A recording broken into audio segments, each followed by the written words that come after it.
Hello, everyone. Today I will talking about the leader within you. The word leader refers to leaders and leaders with a vision and a strong will to lead forward. It does not mean that only when we have an army, a company, an institution, an organization, or a group of people that we lead, we are called leaders. Even if we know how to lead ourselves, we are also called leaders. As the old saying goes, to lead others, companies, small and large institutions, units, associations, communities, families, only if you lead yourself well and set an example for others. So the first and most important person to lead is to lead yourself. Why do we need to lead ourselves alone? People with this view are creating a big misunderstanding in life. There are two types of people in the human body who need us to be the ones to point out and lead them. Otherwise, they will lead our lives to ruin, to be useless, to live without any purpose and meaning. In particular, we need to find the reason for living so that life cannot see or not. Who are those two people?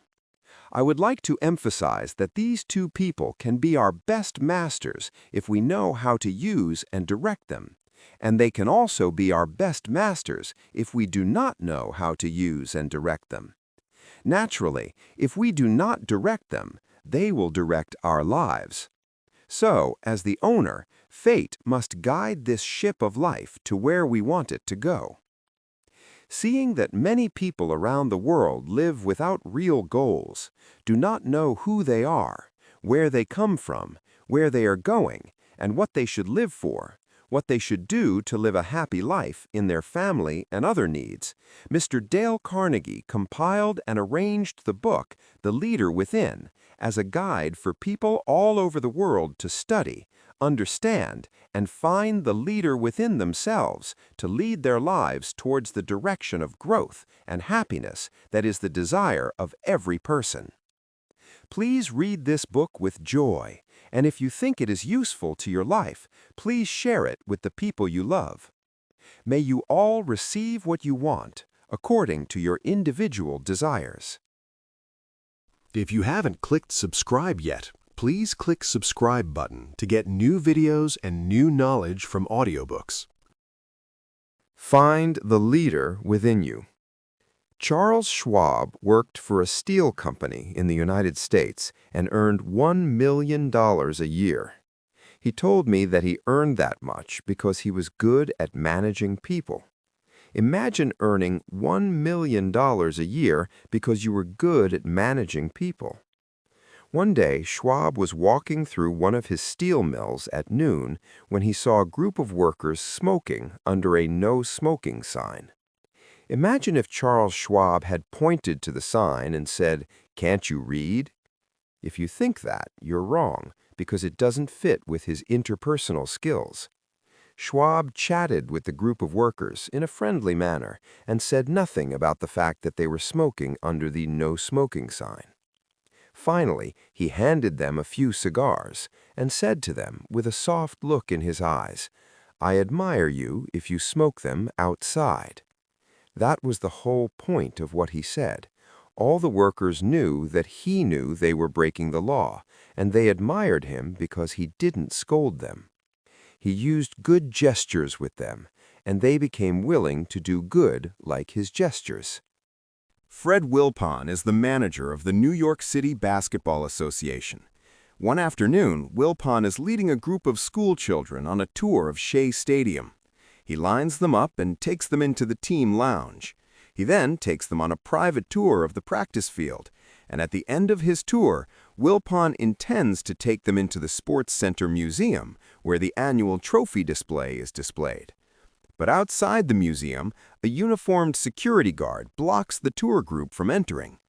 The security guard, regardless of who Wilpon is, tells Wilpon, "This museum is not open to the public. I'm sorry, you can't go in there." Fred Wilpon now has the power to do whatever he wants, including get in there. He could have blamed the idiot security guard for not recognizing a person of such honor. To increase the awe, he could have thrown the security guard away with his power, showing his control over Shay and making the children's eyes sparkle. But Wilpon didn't do that. He led the children a long way away and brought them into the museum through another gate. Why did he take the time to do that? Wilpon didn't want to upset the guard because he was doing his job and doing it well. Later that afternoon, he sent a handwritten note thanking the guard for his dedication to his job. If Wilpon had chosen to yell or otherwise cause any emotional upset, the guard would have felt regretful and unfulfilled in his duties as a result. This gentle release added energy to the guard's work. The guard was happy to be on duty, and you can assume he would have recognized Wilpon after they met. Fred Wilpon is a leader we recognize not by his rank or the salary he earns. What helped him become a leader of all men and women was his knowledge of methods and interpersonal skills. In the past, businessmen never thought about what it really meant to be a leader. The president is the boss. He has the authority to manage, to set deadlines, and to end discussions. Successful companies are run almost like a military.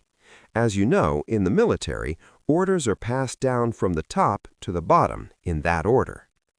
Do you remember Mr. Dithers in the cartoon Blondie? When he yells, "Servant!" Dagwood, the servant, runs into the president's office like a scared puppy. Apparently, many companies have been running like that for decades. Any company that doesn't operate according to the military rule of thumb will never run well. All the employees are just doing their jobs as usual. They're just doing a little marketing that's done without any competition. They've been doing it for years. The gist of the above is, if it ain't broke, what's the point? People in charge sit in their offices and manage everything they can. That's what the boss expects them to do, manage. They're expected to manage. They may have shifted the organization a few levels to the left and a few levels to the right. They've basically tried to solve every real problem on their own, so they say it's a thing of the past. Back when the world was normal, this kind of management worked. It wasn't very long-term visionary, but it was a good process, like life being guided by predictions. But simple management is no longer enough. The world is unpredictable, changing so fast, changing to rules so quickly that it's hard to imagine. What's needed today is deeper business management than the old-fashioned business management. What's needed is leadership, like helping people achieve what they're capable of, creating a vision for the future, building courage, coaching, mentoring, disciplining, and building and maintaining successful relationships. Harvard Business School professor John Quelch says, when business operates in a stable environment, management skills become even more important. But when the business environment changes unexpectedly, when you're sailing without a map, when your mission requires a change that is bigger than you had planned, that is when management skills become the deciding factor. Change is happening, says Bill Makahilahila, Human Resources Manager at SGS Thomson Microelectronics, Inc., a leading manufacturer of semiconductors. I don't know if all organizations are ready for it.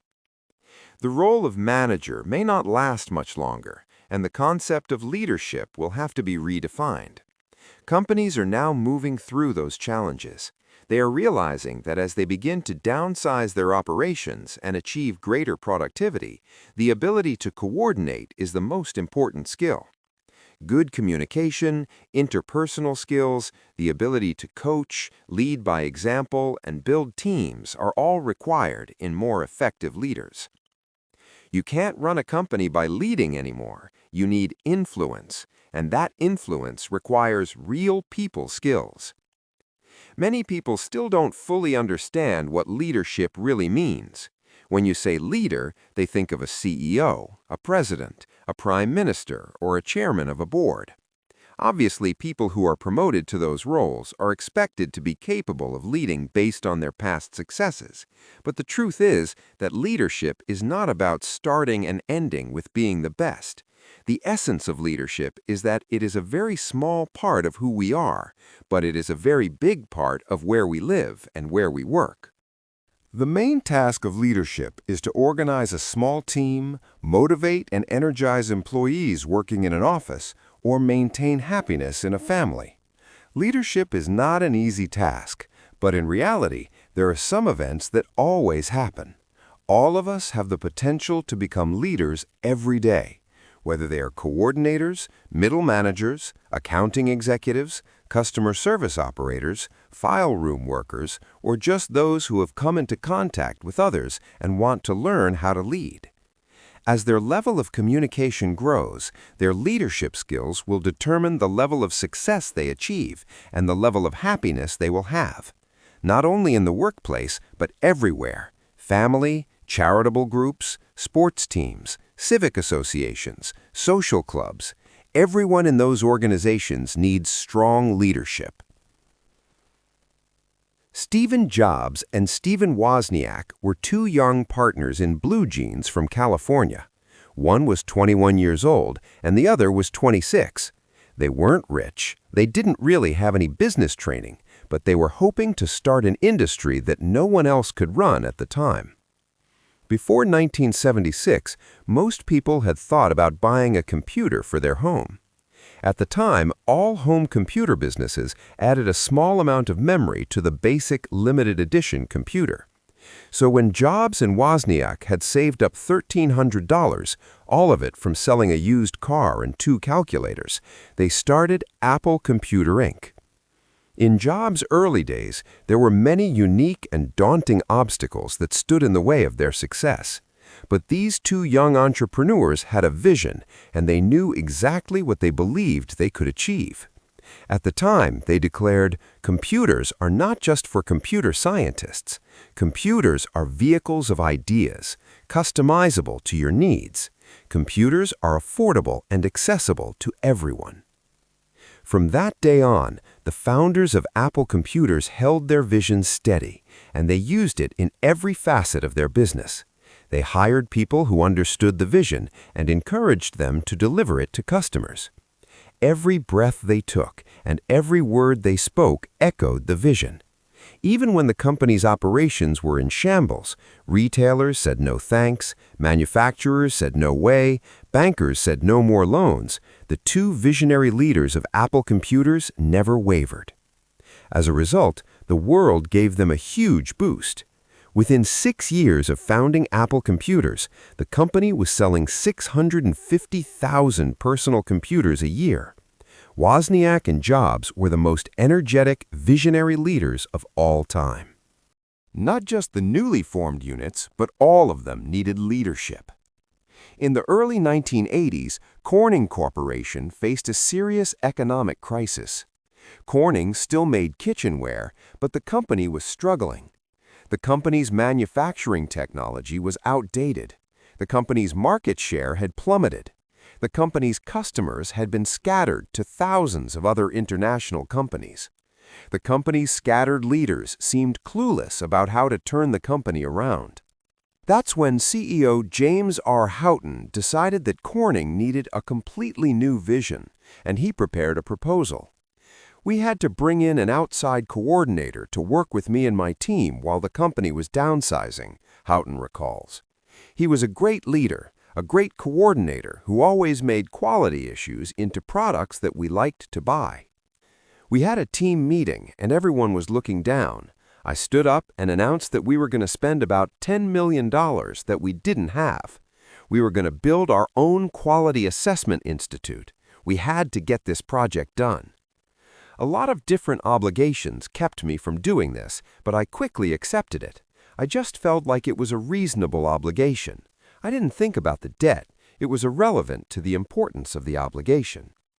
Houghton knew that Corning needed to improve the quality of its products and speed up its delivery times. The CEO was taking a risk. He sought advice from world-renowned experts, especially his own employees. Houghton not only sought input from management and engineering teams, he also sought input from employees. He gathered representatives from each group and told them to redesign Corning's entire manufacturing process if that process was what would make the team work again. In response, the team decided to spend 6 months redesigning the factory to reduce damage to installed products and to retool machines to produce new devices more quickly. The team reorganized all of Corning's inventory to deliver faster. The results were astonishing. Once Houghton had these processes in place, the number of irregularities in the new distribution layer had dropped to 800 per million. 4 years later, the measurement had dropped to 0.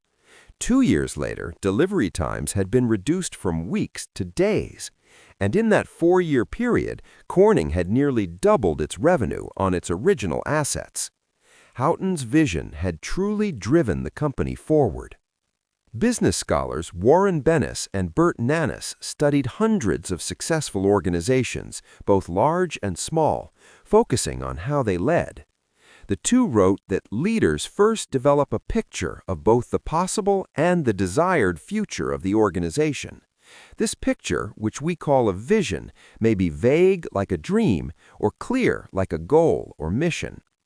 The key point, as Bennis and Nanis explain, is that a vision is a realistic, credible, and compelling vision of the organization's future, a state of affairs that is better than the current state of affairs. Leaders need to ask themselves, where is this team headed? What does this division represent? Whose needs are we trying to meet? How can we improve the quality of our work? The answers will vary depending on the people being led and the leader. The key is for leaders to keep asking these questions. There is no one-size-fits-all leadership style, and great leaders come in a variety of styles. They can be talkative or quiet, friendly or strict, outgoing, friendly, outgoing, shy, and so on. They can come from all ages, nationalities, genders, and groups of people. This is not about identifying the most successful leaders you have ever known and then copying them without exception. Such strategies are just a starting point. You can't really correct the shortcomings of the people you are imitating. The most effective leadership technique for you is to be a self-educated and effective leader. Fred Ebb is a Tony Award-winning songwriter whose Broadway credits include Cabaret, Kiss of the Spider Woman, Chicago, and Zorba. Young songwriters often come to Ebb for advice on songwriting. I always tell them to follow the advice that Irving Berlin gave to George Gershwin, Ebb says. The story goes that when Berlin and Gershwin first met, Berlin was already a famous man, and George Gershwin was just a struggling young composer working as a songwriter in Tin Pan Alley for $35 a week. Impressed by Gershwin's obvious talent, Berlin offered the young man a job as a musical assistant, earning almost 3 times what Gershwin was earning from his songwriting. Don't make it a career, Berlin advised. If you make it a career, it's second-rate. But if you keep working hard, you'll be a first-rate Gershwin one day. You might evolve into a Berliner. Gershwin was born from Gershwin, of course, and American popular music will have a new development. Ebb advises the audience, don't try to imitate others. Don't hinder your own abilities. What is unique, new, and different is always noticed and valued. In general, this advice is a way to reflect on your true abilities and focus on your own field to improve yourself. The message is most important. It is advice that values reflecting on your true abilities. Ask yourself the question in terms of improving your abilities. What personal abilities do I need to improve to become a leader? Robert L. Crandall understands that the ability to anticipate change is one of those essential abilities. Crandall, CEO of AMR, has years of experience flying for American Airlines during a turbulent era in the air travel business. Olympic athlete Mary Lou Retton has received a great deal of support from her own family. Her fame spans West Virginia and is in the hearts of people everywhere. In the opinion of Hugh Downs, a veteran ABC radio anchor, gentle humility is a leadership skill. Downs has managed a remarkable career in the highly competitive advertising industry, and he has maintained himself as a popular figure. Those skills come from within. Cultivate resilience, a strong will, high ideals, a positive attitude, and a clear understanding of the possibilities that come with being a leader. And remember, action is more powerful than words. World-class badminton player and father of world-class players, Arthur Ashe, was a leader in those and other sports. He also believed in the power of leadership, as demonstrated by the following example. Ashe gave an interview before his death. "My wife and I were describing leadership to our 6-year-old daughter," he said. "Kids pay more attention to your actions than to your words. A lot of kids at that age are really loyal to you. If you've been giving them advice for a long time and you haven't followed it recently, they'll take it back. I always tell her that it's not appropriate to bang your child's elbow on the table. After dinner, I put my elbow on the table. She said, 'Dad, my elbow is on the table.' You have to be a responsible man or woman to say, 'You're right,' and put your elbow down. Of course, that's a balance that can strengthen the experience that she learned more than the words she heard, meaning she actually listened to it in the past, she understood the advice, and she knew it better when she saw it in action. But advice that is expressed in action is easier to follow than words that are just spoken." A leader often creates a standard of action and then strictly enforces that standard. For example, Douglas A. Warner III, a man who believed in realism. Warner, chairman of J.P. Morgan Incorporated, said, "If you come into my company to do my bidding, suppose all the information you provide is published in the Wall Street Journal tomorrow. Are you proud to take this action or to accept the situation as fact? If you disagree with the proposed principle, stop the proposal and find fault. That principle is the mark of a leader." Leadership with certainty and self-confidence like that is the process that can turn a vision into reality. Ask Mother Teresa, a young Catholic nun who was teaching at the Calcutta High School. But she would look out the window and see lepers on the streets. "I saw the fear in their eyes," she said. "They were afraid of not being loved, afraid of not being treated properly." She could not shake the fear from her heart. She knew she had to leave the peaceful monastery and go out into the streets and provide a proper home for the Indian lepers. Over the years, Mother Teresa and her missionaries of charity have helped care for 149,000 lepers by providing them with treatment and unconditional love. One day in December, after writing a letter to the United Nations, Mother Teresa visited a maximum security prison in upstate New York.